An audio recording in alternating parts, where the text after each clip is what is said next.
Bien, pues vamos a darle un saludo a todos los que nos ven, nos escuchan alrededor del mundo, desde esta ciudad que se llama Nido de Águilas, en el estado de Morelos, en México. Les enviamos un saludo, les enviamos un aplauso, un grito de saludo, ¿verdad?, a todos ellos. Qué bueno que están con nosotros. Hoy quiero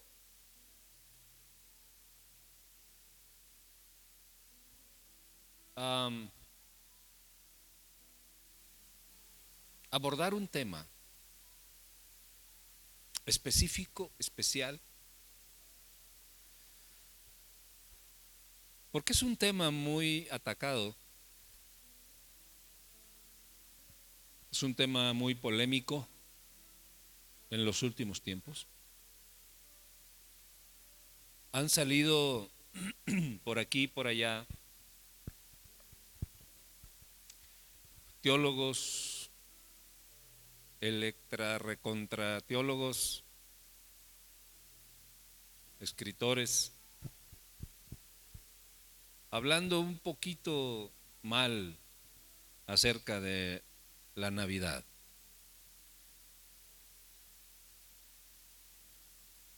Diga conmigo, sin Jesús no hay Navidad. No hay Navidad. Entonces todo aquel que habla mal de la Navidad habla mal de Jesús. No entiende el principio, ni entiende la parábola, ni entiende el propósito de esto. Dice Isaías 9:6, porque un niño nos es nacido, nativi, es la palabra nativi, hijo nos es dado, tate, nativitate, y el principio sobre su hombro, y se llamará su nombre admirable, consejero, Dios fuerte, Padre eterno, príncipe de paz. Todo eso nos fue dado con un nacimiento, pero no fue un nacimiento regular, normal, no, todos los que han nacido sobre la tierra. No estoy hablando de la creación de Adán y Eva. Adán y Eva los creó Dios, así, de la tierra, pero todos los que han nacido en la tierra han nacido heredando el pecado. El pecado vino de generación en generación, de tal forma que todos los nacidos en la tierra, incluyéndote a ti y a mí, hemos nacido bajo esta secuela de pecado. Pero el profeta Isaías habla de que un niño nos iba a ser nacido de manera específica y especial. O sea, no normal, y no estoy hablando de dar a luz, no estoy hablando del parto, sino estoy hablando de quien nació. No era María, no era José, no era la humanidad. Lo específico, lo que hacía especial este nacimiento, sino era quién nacía. Porque nadie que ha nacido en la tierra se le puede llamar admirable, consejero, Dios fuerte, Padre eterno y príncipe de paz. Nadie tiene esos títulos. Entonces, quien quiera minimizar la Navidad o quien quiera minimizar el nacimiento glorioso de nuestro Redentor, está minimizando o está tratando de erosionar los títulos que el Padre le dio a través del profeta Isaías, de admirable, consejero, Dios fuerte, o sea, el que nacía era Dios, Dios fuerte, Padre eterno. La naturaleza del que nacía era una naturaleza divina, aunque nacía en la tierra, pero era una naturaleza divina. Y luego príncipe de paz. Díganme ustedes, ¿quién ha nacido con esos títulos? Solo uno. Levante su dedo y diga, solo uno. Aquel que es digno de honra, de gloria, de alabanza, aquel al que le hemos cantado y le hemos adorado y hemos dicho no hay otro lugar mejor que estar contigo. Ese es el que celebramos, ese es el que por el cual nos reunimos, esa es la celebración gloriosa de Navidad. Ahora, si quitamos al Dios fuerte, al admirable, al consejero, al Padre eterno y al príncipe de paz de la Navidad, entonces no existe nada, absolutamente nada. Isaías 7:14 dice, por tanto el Señor mismo os dará señal.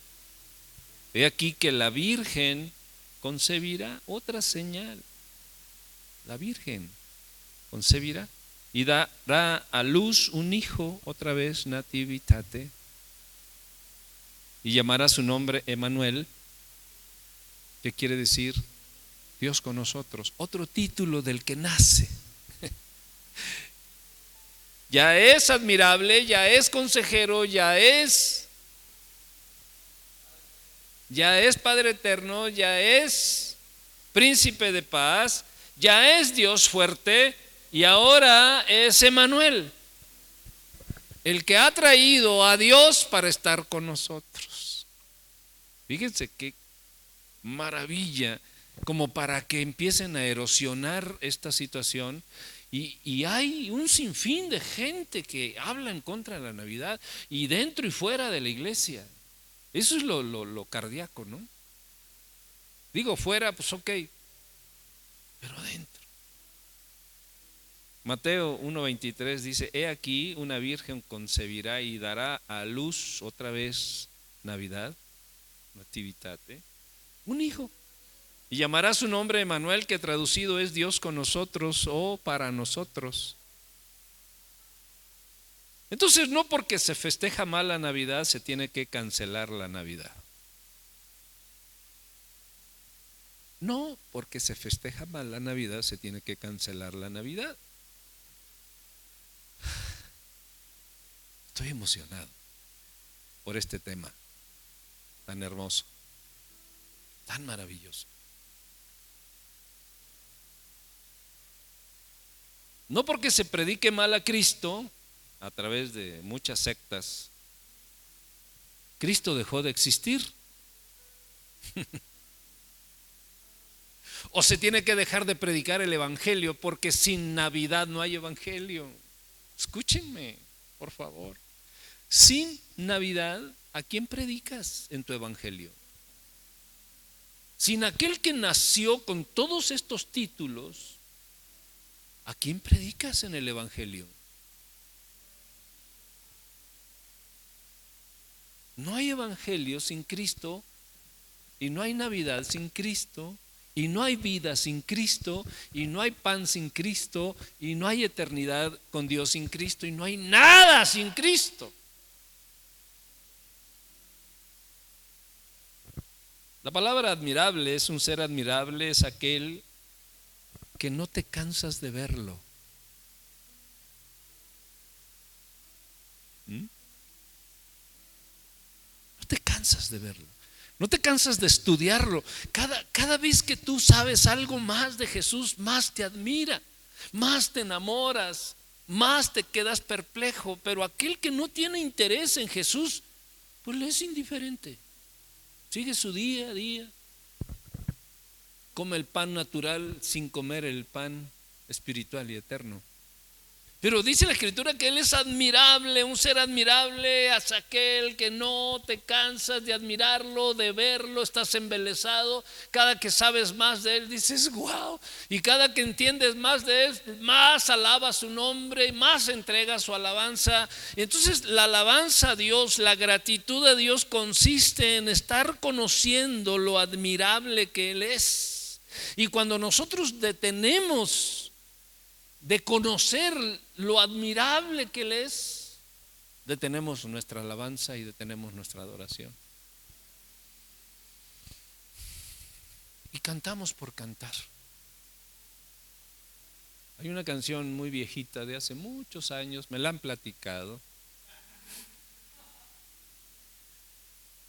que cantaba una mujer que decía: Hoy yo canto por cantar. No tengo ganas de cantar y estoy cantando.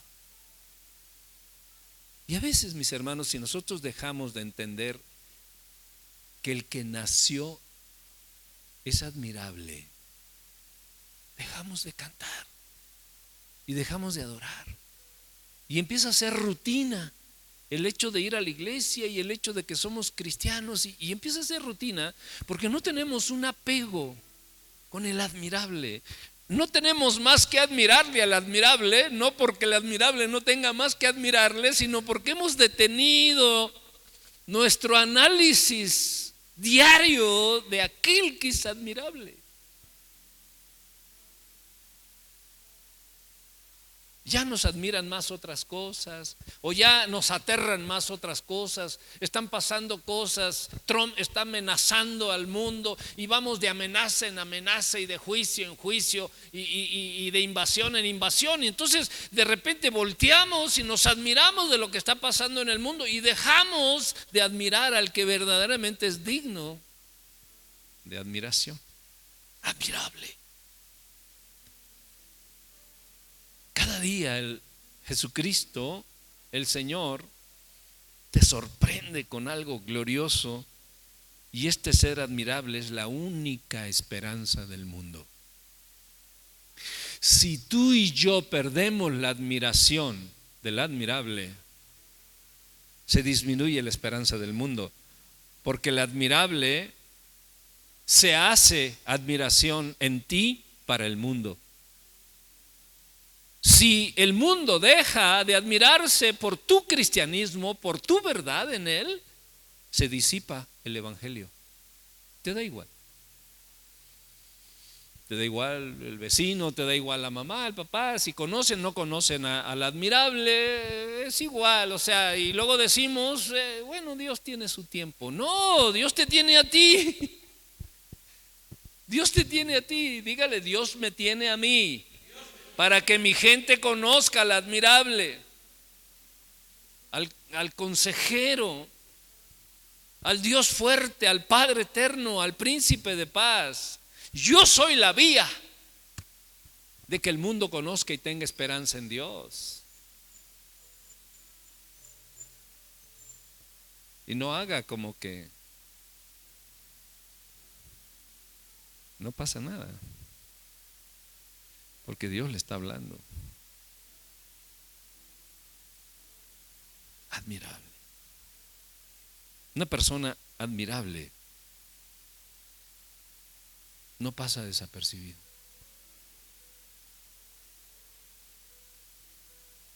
¿Me escuchó? Una persona admirable no pasa desapercibido o desapercibida. Y no estoy hablando de emperifollarnos y ponernos, no. Estoy hablando de que te conviertes en una expresión del admirable. Y cuando tú vives, experimentas, siendo expresión del admirable, no pasas desapercibido.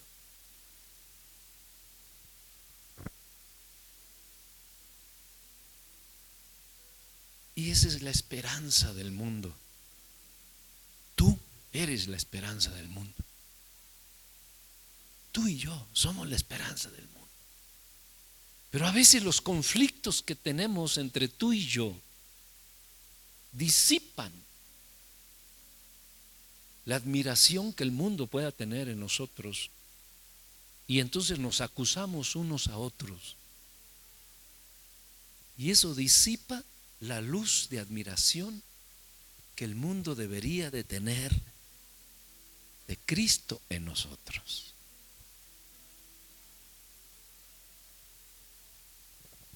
No, es que me decepcionaste. No, es que hiciste esto. No, es que dijiste. O sea, empezamos nosotros a desviarnos, a desenfocarnos del admirable.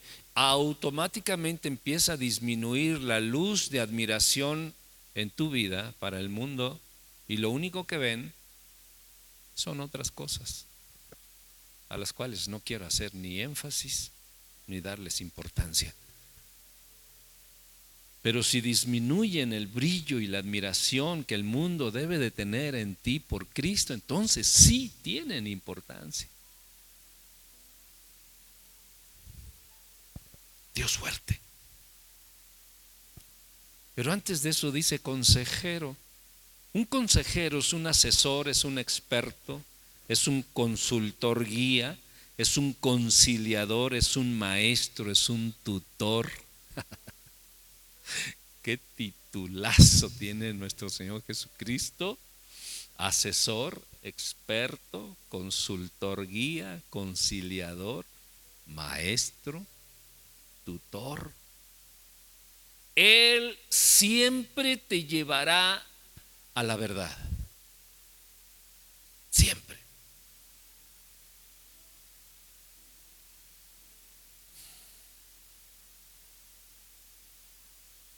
Si no sabes qué hacer en la vida, solo haz lo correcto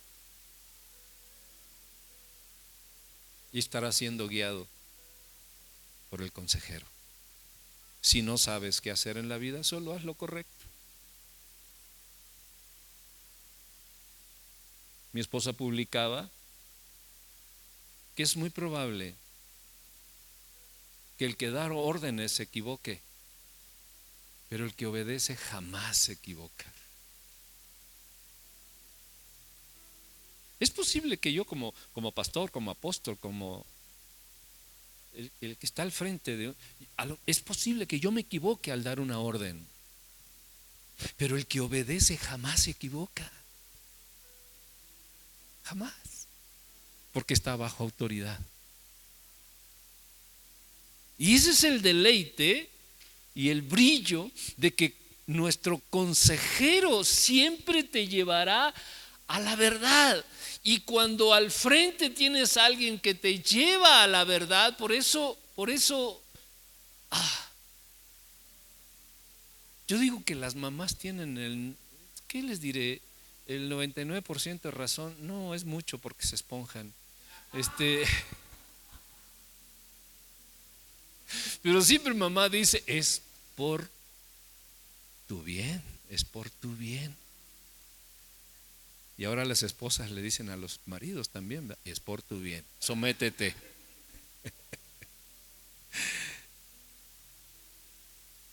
Siempre que alguien te lleva a la verdad, está siendo una extensión del consejero por excelencia, que es Cristo Jesús.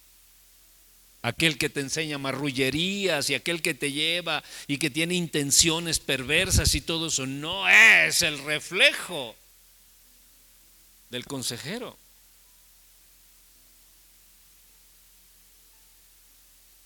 Dios fuerte. Jesús es Dios, y no un Dios pequeño, sino Dios fuerte.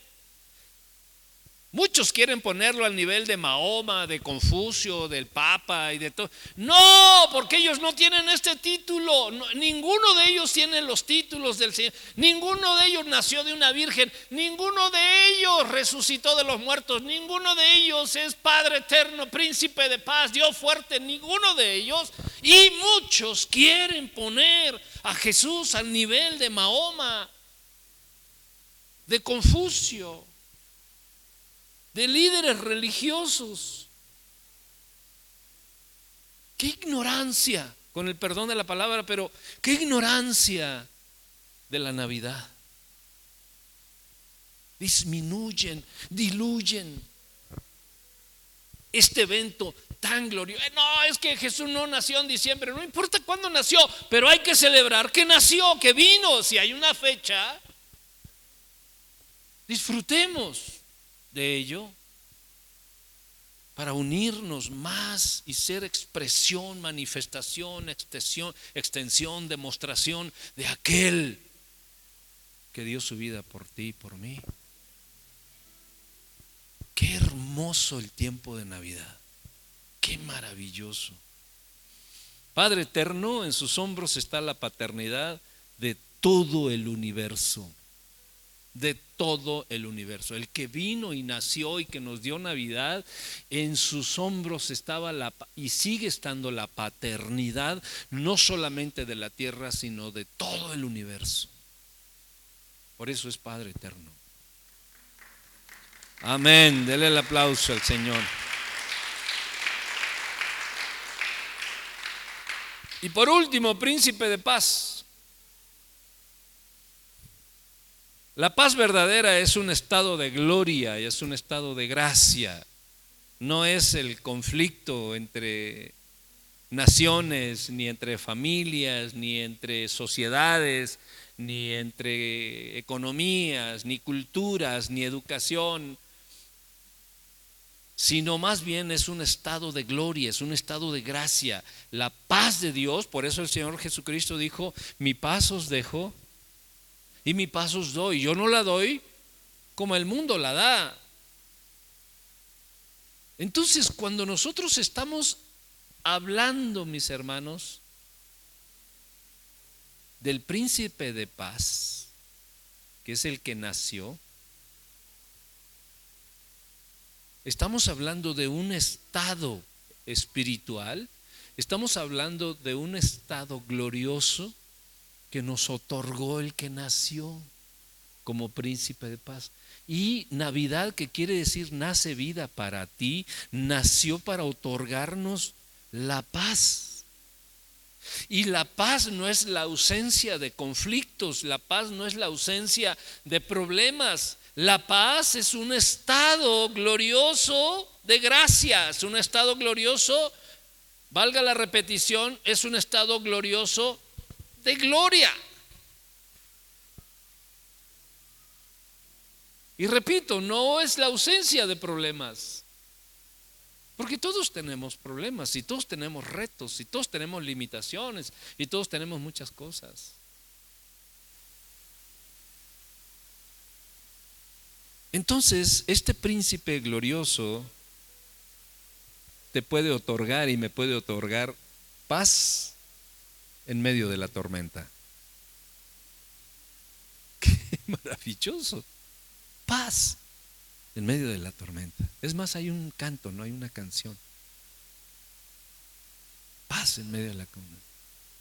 Bueno, y yo me acuerdo que cuando hace algunas décadas terminábamos el programa de radio, o terminábamos: paz, paz, cuán dulce paz es aquel que el Padre. Me acuerdo que terminábamos el programa de radio con esa canción. En resumen, quieren minimizar todo el torrente de bendiciones agrediendo a la Navidad.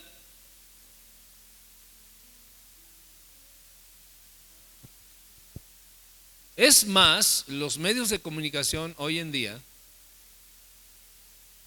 ya no dicen Navidad. Ya dicen felices fiestas, tratando de eliminar la palabra nativitate, que nace vida para nosotros.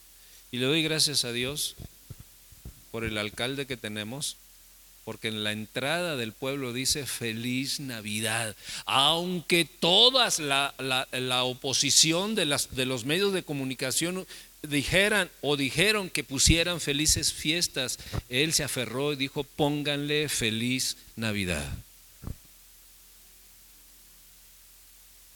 Y ahí está en la entrada: feliz Navidad.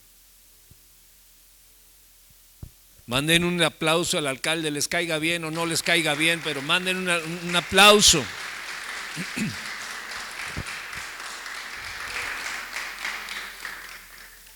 Entonces, alrededor de Navidad, de este tema, existe mucha polémica.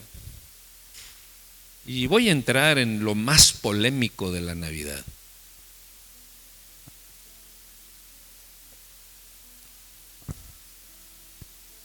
El árbol de Navidad.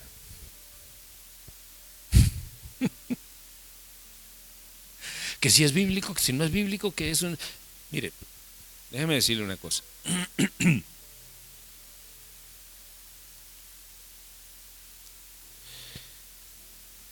Hace algunas décadas salió un libro muy famoso que se llama Babilonia, misterio religioso, que no fue escrito por un cristiano, a empezar. Fue un libro que condenaba todo lo cristiano, que si cantabas, que si levantabas manos, que si la Navidad, que si el árbol, que todo es pagano, todo es pagano, todo es pagano, todo era pagano. Trae muy buenos informes de muchas otras cosas, pero condena y condena y condena y condena. Y una de las condenas es la Navidad y el árbol de Navidad. Fíjese que cuando yo era niño,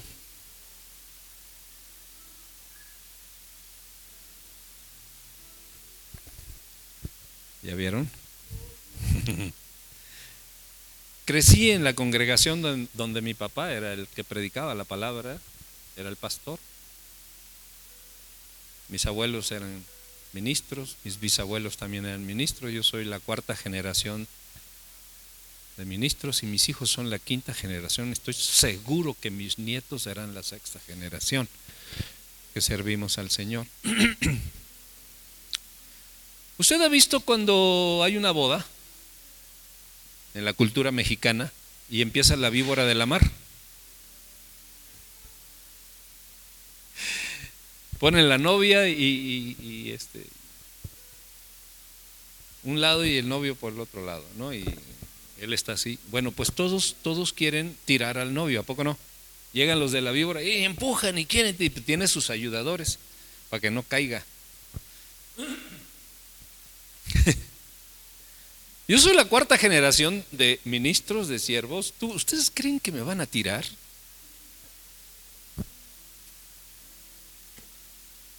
Me amparan todas las oraciones de mis bisabuelos, mis abuelos, mis padres, y las que yo he generado y las que mis hijos han generado. Y sobre todo el consejo del consejero, del príncipe de paz, del Padre eterno, del gran Dios. Así de que venga la víbora de la mar como venga, permanecemos fuertes en el nombre precioso de nuestro Señor Jesucristo. Y no nos va a tirar una crítica de este tipo. Yo recuerdo que las fechas más emotivas de mi infancia era la Navidad, una de ellas era la Navidad. Yo me acuerdo de niños cuando llegaba la Navidad, wow, era una cosa maravillosa, era un espíritu maravilloso. La gente se convertía, se perdonaba uno a otro, se llevaban, se daban regalos y bueno, había de todo, era una fiesta, había cuadros acerca de la Navidad y era una cosa maravillosa, maravillosa, maravillosa. Pero les voy a decir cómo surge el árbol de Navidad, o por lo menos qué referencia bíblica tenemos de un árbol como ordenanza de Dios. Pueden decir, ¿what? Porque es muy criticado. Ese libro que acusa tantas cosas dice, es que en el tiempo, en el siglo fulano de tal, se practicaba en la brujería tal y tal cosa. Es que en la religión pagana tal y tal y tal se practicaba tal sacrificio. Y es que, ¿saben? Les voy a aclarar una cosa. Nunca, jamás usted acepte la referencia de un acto pagano para que usted se apoye en ella. Nunca. La Biblia no se apoya en actos paganos para que nosotros seamos expresión, extensión, manifestación, demostración del admirable y el consejero. Entonces nosotros no tenemos por qué tener referencias paganas para quitar lo divino y lo santo. ¿Está conmigo? Levítico 23, del 27 en adelante, es una ordenanza a Moisés. Levítico 23, y quiero que nos vayamos desglosando esto y nos gocemos de esto, porque la Navidad es verdaderamente una alegría, es un gozo. Ordenanza a Moisés. A los 10 días de este mes séptimo, dice el 27 del capítulo 23 de Levítico, será el día de expiación. Ya estamos todos ahí, prendan sus Biblias, abran sus Biblias, para que no digan, ese versículo se lo sacó de la manga.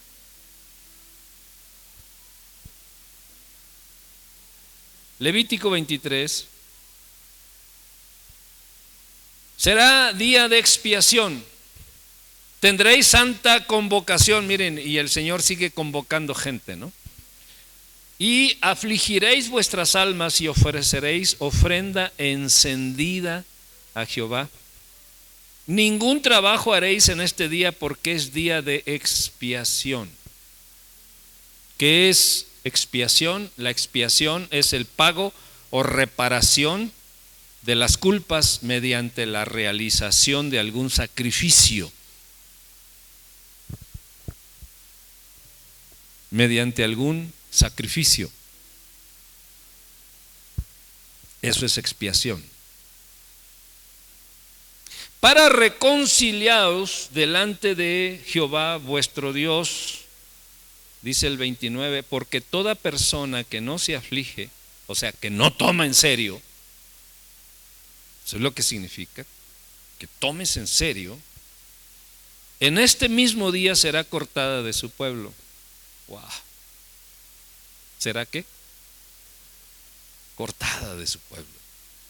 Y habló Jehová a Moisés diciendo, habla a los hijos de Israel y diles, a los 15 días de este mes séptimo será la fiesta solemne de los tabernáculos a Jehová. ¿Por cuántos días? Por 7 días. El primer día habrá santa convocación. Otra vez la convocación. Dios le gusta la convocación. Ningún trabajo de siervos haréis. 7 días ofreceréis ofrenda encendida a Jehová. El 8º día tendréis santa convocación.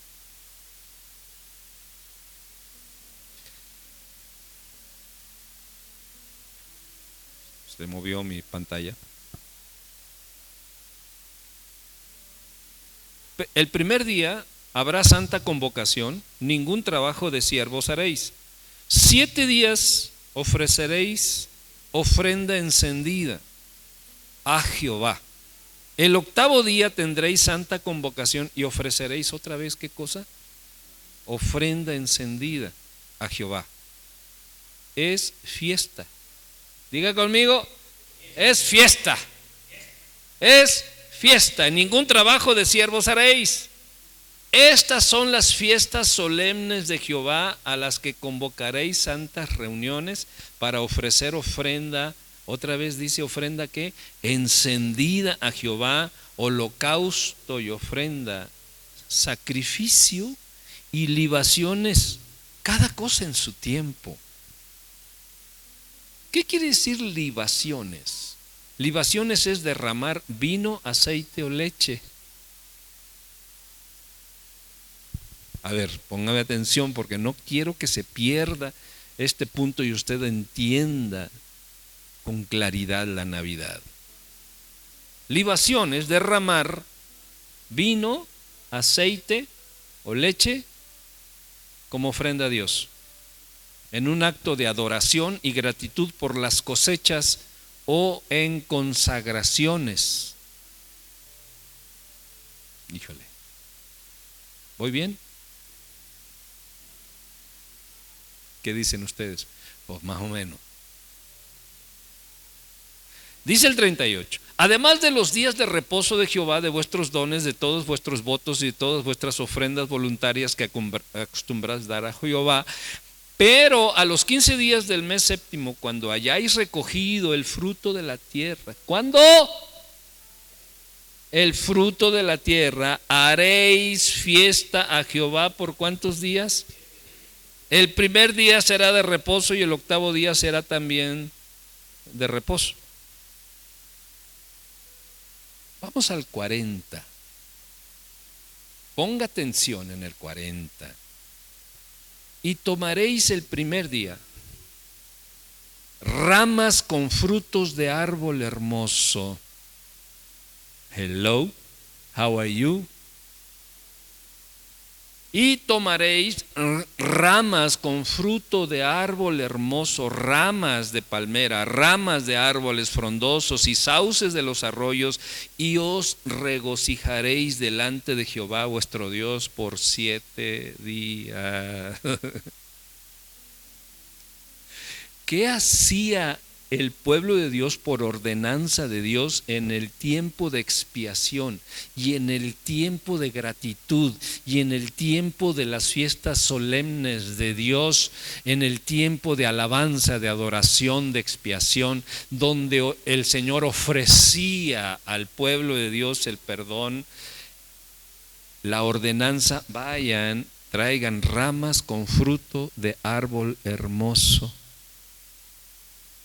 Y dice el 41: y le haréis fiesta a Jehová por 7 días cada año, será estatuto perpetuo por vuestras generaciones, en el mes séptimo lo haréis. Todo esto, mis hermanos, era sombra y tipo de Cristo, y lo que en aquel tiempo era solo la sombra o imagen, ahora es una realidad en nuestra salvación en Cristo Jesús. Dele un aplauso al Señor, porque tenemos una referencia. Entonces, esto que estamos viendo aquí no es un edicto romano. Escúchenme, no podemos tener nosotros una acusación de algo tan glorioso, tan maravilloso como es la Navidad, por la referencia de un acto pagano dado por Roma. No es ese. Antes de todo ese tiempo ya el pueblo tenía la costumbre, por gratitud, por admiración, por sacrificio, por perdón de pecados, porque nacía una nueva oportunidad, adornaban tanto el templo como sus casas con ramas de frutos, en alegría y en gozo por lo que Dios hacía en su pueblo. Todo esto, mis hermanos, era sombra de nuestro Señor Jesucristo, y nosotros sabemos que el diablo es un imitador, un falsificador y un mentiroso, un marrullero y un especialista en formar intrigas. Decía el expresidente: lo que no mancha tizna. Y lanzan y se presta mucha gente del pueblo de Dios para tomar como referencia un acto pagano y no la palabra, para condenar algo tan glorioso que vino a la tierra, el príncipe de paz, el Dios fuerte, el consejero, el admirable, a darnos vida y darnos vida eterna. Fíjense nada más, aquí está la clave de la trampa, porque tratar de explicar un evento bíblico con eventos paganos y tradicionalistas de diferentes épocas de la vida del hombre, y sobre todo de pueblos que hacían sus cultos a Satanás, es totalmente inválido y es totalmente inacreditable. Yo no puedo guiar mi cristianismo teniendo como referencia cultos paganos y costumbres paganas. Cuando yo tengo la palabra de Dios y cuando yo tengo al Cristo vivo en mi corazón, diga: yo tengo al Cristo vivo en mi corazón. Entonces es como tratar de descalificar lo que Cristo dijo cuando dijo: tomad, comed, esto es mi cuerpo y esto es mi sangre. Porque se ha descubierto que grupos satánicos beben sangre y hacen sacrificios humanos y animales Entonces, porque los satánicos hacen eso, yo voy a dejar de creer que el Señor Jesucristo nos dice: este es mi cuerpo y esta es mi sangre.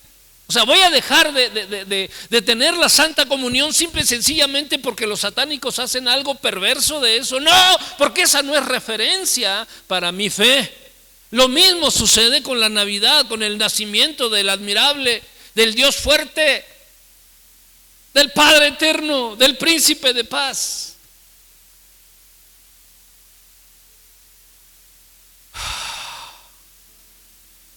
Estos tiempos de fiesta a los cuales dirige la Biblia, se nos refiere la Biblia, estaban relacionados con la Pascua y la fiesta de los tabernáculos, para no olvidar de dónde los había sacado el Señor de la esclavitud y de la muerte. Y nosotros no debemos de olvidar jamás la Navidad, para que no se nos olvide de dónde el Señor nos sacó.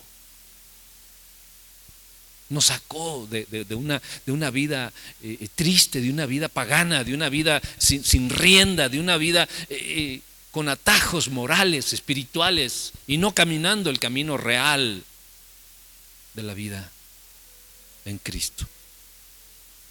El diablo no quiere que festejes Navidad, pero sí quiere que celebres el Día de los Muertos.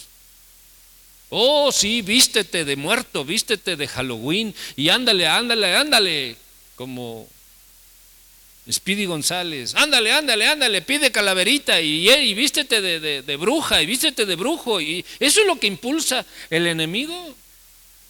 Y se ha metido a las escuelas, y se ha metido a todas las instituciones. Y me decía una persona que trabaja, es increíble cómo cuando llegan estos días de Halloween y muertos y todo eso, casi no hay escuela que no celebre esto y que no quiera que tus hijos vayan vestidos de demonios.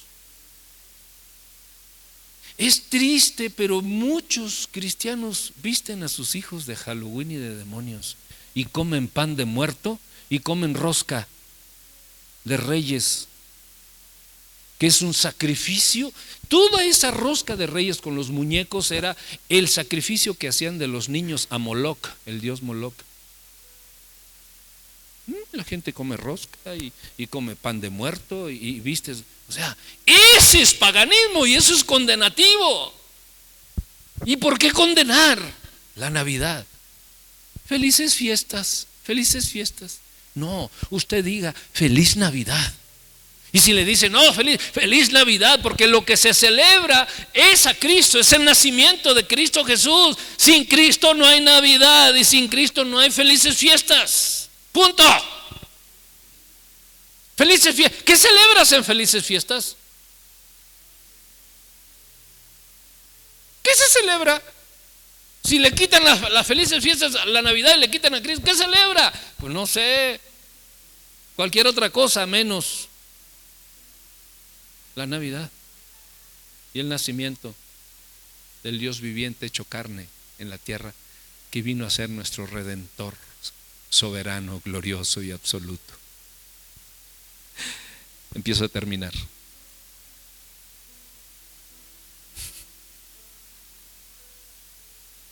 De verdad, algunos cristianos, esto es risible, algunos cristianos condenan la Navidad y andan comiendo pan de muerto.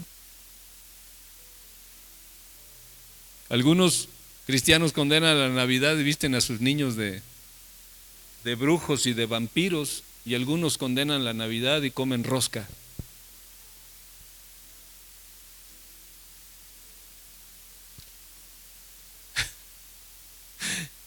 Usted me puede decir, oiga pastor, no sea exagerado, la rosca está bien sabrosa. Pues probablemente sí, pero es un sacrificio a Moloc, al dios Moloc, que se les ofrecían los niños. Ahora ya lo sabe y ahora es cómplice de la verdad. Y usted decide. Ahí le va lo mejor. ¿Cuál es la mejor manera de celebrar Navidad? Ahí le va. Nehemías 8, 9 en adelante. Y Nehemías el gobernador y el sacerdote Esdras escriba. ¿Ya llegó a Nehemías? está en medio de Baruch y de Paralipómenos.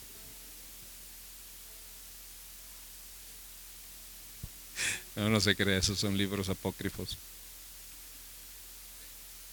Nehemías 8 del 9 adelante.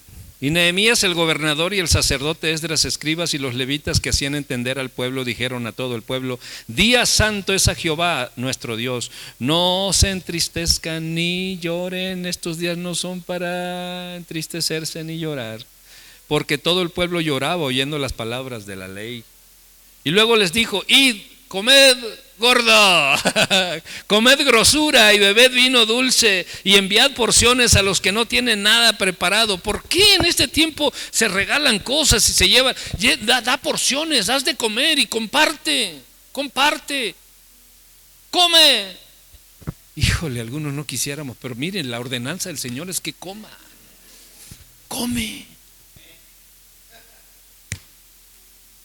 Ernesto, come. Dice la Biblia, aquí come, y dice come gordura, no dice come verduras.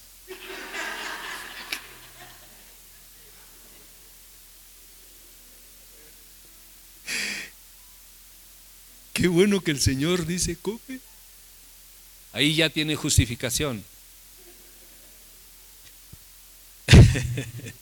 Porque día santo es a nuestro Señor, no se pongan tristes, porque el gozo de Jehová es vuestra fuerza. Los levitas pues hacían callar a todo el pueblo diciendo: cállense, porque es día santo y no se pongan tristes. Y todo el pueblo se fue a comer y a beber y a obsequiar porciones y a gozar de grande alegría, porque habían entendido las palabras que le habían enseñado. Al día siguiente se reunieron las cabezas de las familias de todo el pueblo, sacerdotes y levitas, a Esdras el escriba, para entender las palabras de la ley. Y hallaron escrito en la ley que Jehová había mandado por mano de Moisés que habitasen los hijos de Israel en tabernáculos en las fiestas solemnes del mes séptimo. Lo mismo que ya hablamos. Se refería exactamente a lo mismo. Dice el 15: y que hiciesen saber y pasar pregón por todas sus ciudades y por Jerusalén, diciendo: salid al monte y traed ramas de olivo silvestre, de rayán, de palmeras y de todo árbol frondoso. El original dice árbol frutal, para hacer tabernáculos, como está escrito. Era día de fiesta. Hacían sus tabernáculos, hacían esas casas como casas de campaña y los adornaban con este tipo de ramas, con fruta.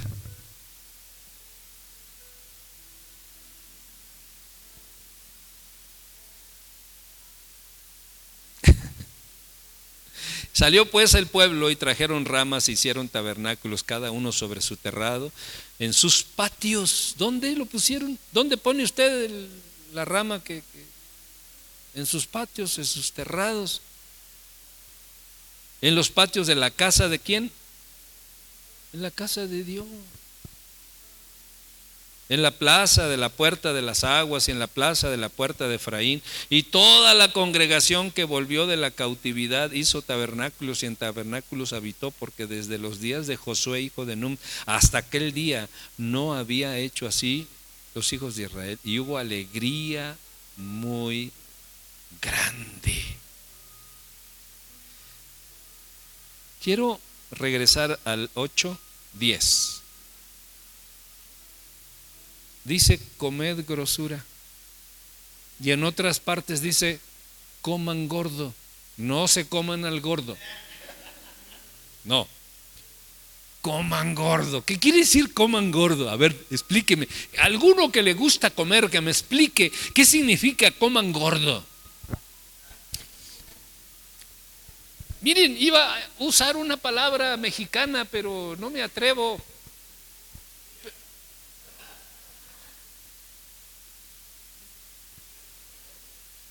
Es atránquense, coman harto, alégrense.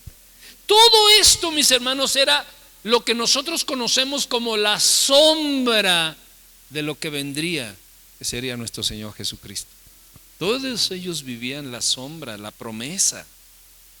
Y si ellos vivían la sombra y la promesa y tenían la ordenanza y se alegraban y comían y compartían y todo. Era la sombra de la Navidad que ahora nosotros tenemos en Cristo Jesús. Pero ahora ya no tenemos la sombra, ahora tenemos la realidad de que Cristo Jesús vino, nació y trajo todos esos títulos gloriosos para que tú y yo seamos producto de la ejecución, del nacimiento del Dios fuerte, del Padre eterno, del Príncipe de paz, del Consejero y del Admirable.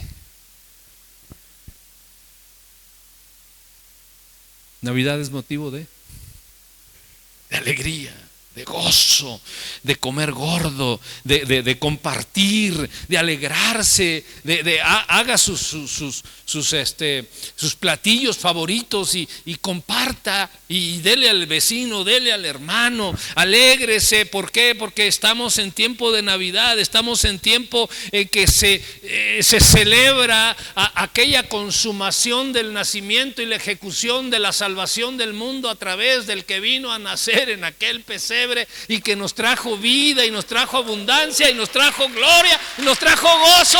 Póngase de pie y vamos a adorar al que vive, vamos a adorar al que reina, al Señor Jesucristo, al que murió y resucitó de entre los muertos, el que nos dice: come harto, come bastante, alégrate, goza, comparte y reparte y abraza a tus hermanos y más cosas. ¿Cuántos quieren estar contentos? 2 amenes. 3 amenes de 5,000 personas que estamos aquí. Primero, levanta tus manos, cierra tus ojos y dale gracias. Empieza a darle gracias, empieza a darle gracias.